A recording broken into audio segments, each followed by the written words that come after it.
saying, life's a journey, enjoy the ride. But for our next guest, that ride has taken him across the country on hundreds of motorcycles as an outlaw biker. And now he's sharing his experiences both on air and in books. So joining me right now is Edward Winterhalder. Welcome into Studio 10. Thank you for the invitation. Yes, I was going to ask if you rode your bike here, but I don't think so. No such luck this morning. Not this morning, but we're excited to have you on, and we have your bike here. But you know, we're having you on as part of our Ask the Author segment, but you have so much of a story to share, so we're kind of breaking it down. But we want to get to know you and kind of your love for motorcycles. When did that start? Because obviously that has to have some sort of passion, you know, to take you along this journey, especially with the motorcycle club. So do you remember getting that first bike, taking that first ride?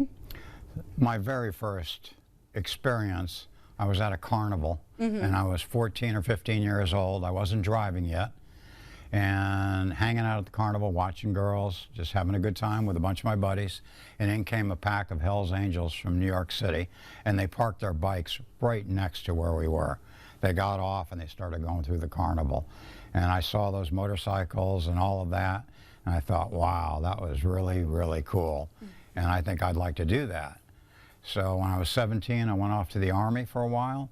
When I came back a couple years later, I saved up my money, and at the age of 19, I got my first Harley Davidson, and from then on, I really haven't been without one for the last 51 years. Wow, that says a lot. And so you can talk us through some of those rides, those that you've appreciated, because I'm sure you've ridden for hundreds of miles at a time, sleeping in, you know, just bringing the essentials on your back.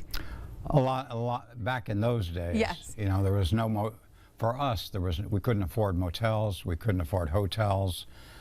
We ate wherever we could at a friend's house. If there was somebody along the way that you knew, then we would stop and hang out with them for a day or two.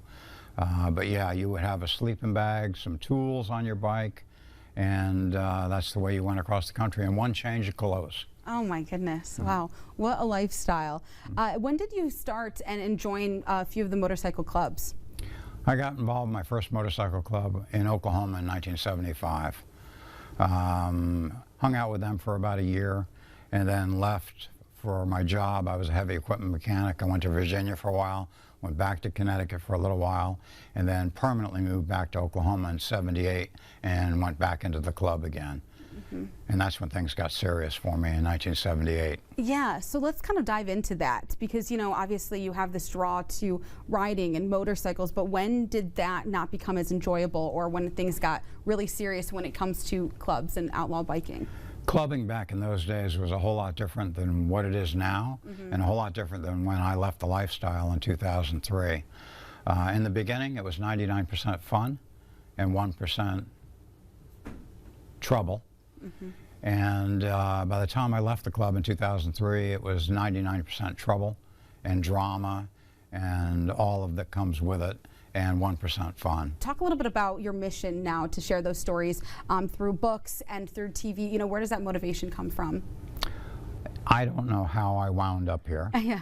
I'm still an outlaw biker in my heart and my soul, but it has become my primary responsibility to preserve the lifestyle accurately for generations to come. Now, how I got here, I don't know, but it is what it is, and I've accepted it. Yeah. I'm fortunate.